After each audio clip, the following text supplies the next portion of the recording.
मित्रा, बहू भावना, बेटा राहुल और एक थी उनकी बेटी प्रियंका। वैसे तो ओम प्रकाश और सुमित्रा के घर में सब कुछ ठीक ठाक था, लेकिन सुमित्रा की एक आदत थी। घर में कुछ भी गलत या सही हो तो वो किसी से कुछ नहीं कहती, और भावना स्वभाव की इतनी सीधी सादी थी कि अगर कोई उसके साथ गलत भी करता तो भी वो उसे कुछ नहीं कह पाती। इसी के चलते प्रियंका और राहुल घर में मनमानी चलाते रहते, क्योंकि घर को संभालने वाली औरतें इस तरह से रहती थी जैसे वो गूंगी और अंधी हो। माँ, मैं अपनी सहेलियों के साथ पिकनिक पर जा रही हूँ। ठीक है बेटा, चली जाओ। और मुझे आने में रात हो जाएगी, देर से ही आऊंगी मैं। अच्छा, कोई बात नहीं बेटा। अरे भावना, तुमको एक बार में समझ में नहीं आता क्या? नाश्ते में फिर से पराठे बना के रख दिए। कितनी बार तुमसे कहा है कि मेरे लिए ढंग का नाश्ता बनाया करो। ठीक है जी, आगे से ध्यान रखूंगी। अरे ये बहू से किस तरह से बात कर रहे हो तुम राहुल? अरे तो और क्या करूं पापा, इसको कहीं बात एक बार में समझ में ही नहीं आती। सुमित्रा, तुम अपने बेटे को समझाती क्यों नहीं? बहू से बात करने का ये क्या तरीका है? अरे जिसकी जैसी मर्जी आए करो, मुझे क्या। भावना बेटा, तुम भी तो कभी कुछ कहा करो। इस तरह क्यों सबकी बातें सुनती रहती हो? कोई बात नहीं पापा जी, सब ठीक है। रात को काफी देर तक प्रियंका घर नहीं आती, और जब वापस लौट कर आती है तो एक लड़की के साथ बाइक पर बैठकर। सुमित्रा और भावना दोनों ही प्रियंका को लड़की के साथ देख लेते हैं। आज तो जोर से डांट पड़ने वाली है, लेकिन मैं डर क्यों रही हूँ? माँ तो सब कुछ देखकर भी अंधी बनी रहती है। और रही बात भाभी की, वो किसी को कुछ नहीं बताने वाली। कहने को भगवान ने आवाज दी है, लेकिन गूंगी है गूंगी। अरे प्रियंका बेटा, इतनी रात को कॉलेज से लौट कर आ रही हो? कहाँ गई थी तुम? पापा, वो सहेली के घर पर थी, पढ़ाई करने के लिए रुक गई थी। अच्छा, ठीक है, जाओ अपने कमरे में जाओ और सो जाओ। सुमित्रा ने अपनी बेटी को एक लड़की के साथ इतनी रात को आते देखकर भी उससे कुछ नहीं कहा, और भावना ने भी इस बारे में किसी से कोई बात नहीं की। कुछ दिनों के बाद मामा जी का फोन आया था। उन्होंने प्रियंका के लिए कोई रिश्ता ढूंढा है। लड़के वाले उसे देखने आ रहे हैं। अरे मुझे नहीं करनी शादी वादी, किसी लड़की को बुलाने की कोई जरूरत नहीं है। ये तुम क्या कर रही हो प्रियंका बेटा? तुम्हारी शादी की उम्र हो चली है और तुम्हारे मामा जी ने बहुत अच्छा रिश्ता बताया है। पापा, अब जिद क्यों कर रहे हैं? और आप क्यों मेरी मर्जी के खिलाफ शादी कराना चाहते हैं? अरे माँ, इसको समझाइए ना। आपकी बेटी, आप तो बस चुपचाप सब कुछ होते हुए भी देखती रहती हैं। अरे तो क्या कहूँ, और मेरे कहने से क्या हो जाएगा? वैसे भी गलत क्या हो रहा है, सब कुछ सही तो है। भावना बहू, देखो तो प्रियंका हमारी बात नहीं समझेगी, लेकिन वो तुम्हारी हम उम्र है। क्या पता तुम्हारे कहने से उसे कुछ समझ में आ जाए। नहीं पापा जी, मेरे कहने से कुछ नहीं होगा। मैं प्रियंका को कैसे समझा सकती हूँ? वो ननद है मेरी, कहीं मेरी किसी बात का बुरा मान गई तो? सुमित्रा और भावना में से कोई भी प्रियंका को कुछ नहीं समझाता। इस बात से राहुल और ओम प्रकाश जी दोनों ही परेशान हो जाते हैं।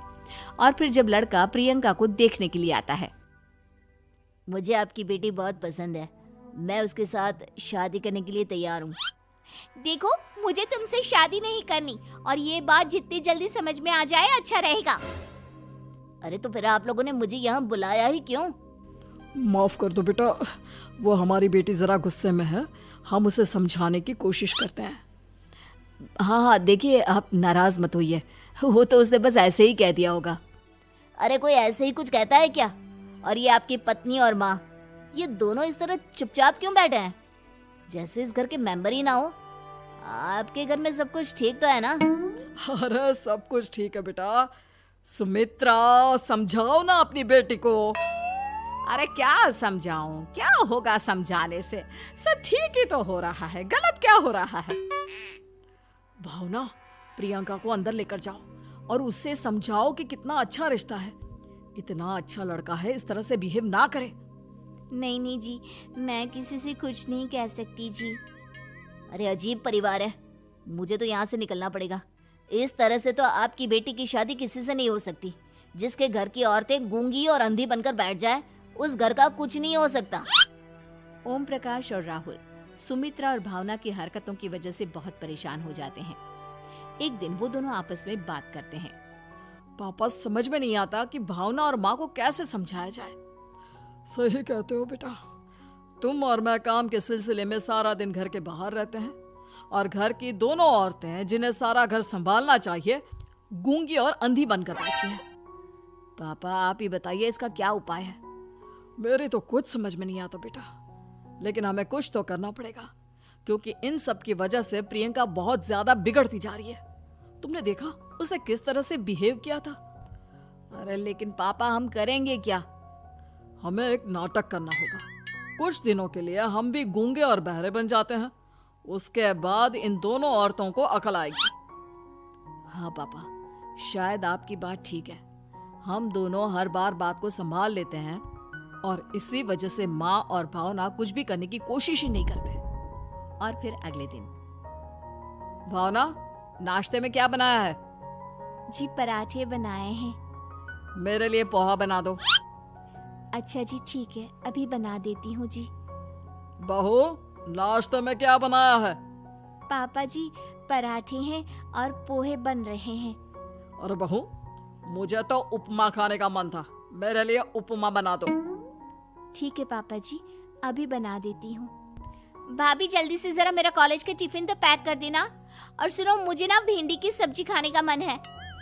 सुमित्रा चुपचाप बैठी बैठी सब कुछ देख रही थी। उसने किसी से कुछ भी नहीं कहा और ये देखकर भावना को मन ही मन गुस्सा आ रहा था, लेकिन वो किसी से कुछ नहीं कह रही थी। उसे लग रहा था कि ओम प्रकाश जी, जो हमेशा उसकी साइड लेते थे, वो भी आज चुपचाप बैठे हुए थे। शाम के वक्त प्रियंका अपने बहुत सारे दोस्तों को लेकर घर आती है और उधर दूसरी तरफ से राहुल भी अपने ऑफिस के दोस्तों को लेकर घर आ जाता है। प्रियंका अपने कमरे में तेज म्यूजिक चलाकर डांस करती है और राहुल अपने दोस्तों के साथ बैठकर जोर जोर से हंस रहा था। प्रियंका और राहुल मिलकर पूरे घर को अस्त व्यस्त कर देते हैं, लेकिन भावना उनसे कोई शिकायत नहीं करती और सुमित्रा जी भी चुपचाप बैठी रहती है। लेकिन भावना और सुमित्रा के अंदर का गुस्सा धीरे धीरे बढ़ रहा था। फिर रात को ओम प्रकाश और राहुल एक दूसरे से बातें करते हैं।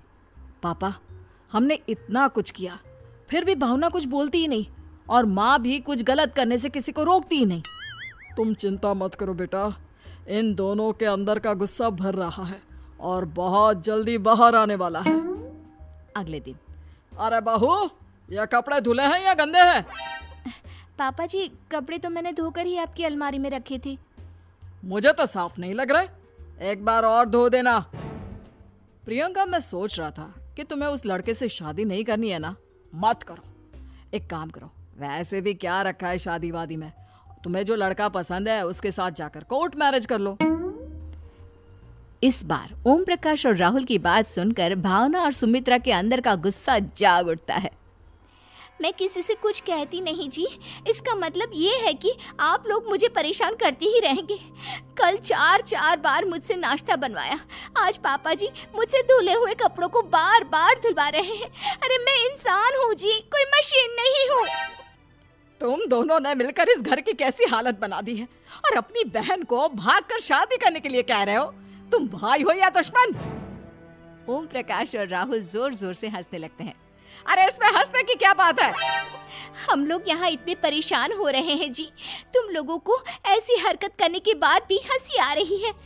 ये क्या कर रहे हैं जी आप दोनों? यही तो हम चाहते थे कि सुमित्रा, तुम अंधी होकर ना बैठी रहो। घर में कुछ भी गलत हो तो उसे रोकने की कोशिश करो। और भावना, तुम अपने साथ हो रहे गलत व्यवहार पर भी कभी मुंह नहीं खोलती। ये सही बात नहीं है। मैं चाहता था कि तुम्हारी भी जुबान खुले, तुम गलत बात का विरोध करो। गूंगी बहू और अंधी सास की ये जोड़ी इस घर में अब नहीं चलेगी। उम्मीद है कि आपको हमारी ये कहानी पसंद आई होगी। कृपया हमारे चैनल को सब्सक्राइब करें और सभी अपडेट्स के लिए बेल आइकन जरूर क्लिक करें। और हाँ, वीडियो लाइक और शेयर करना मत भूलिएगा। Bye bye.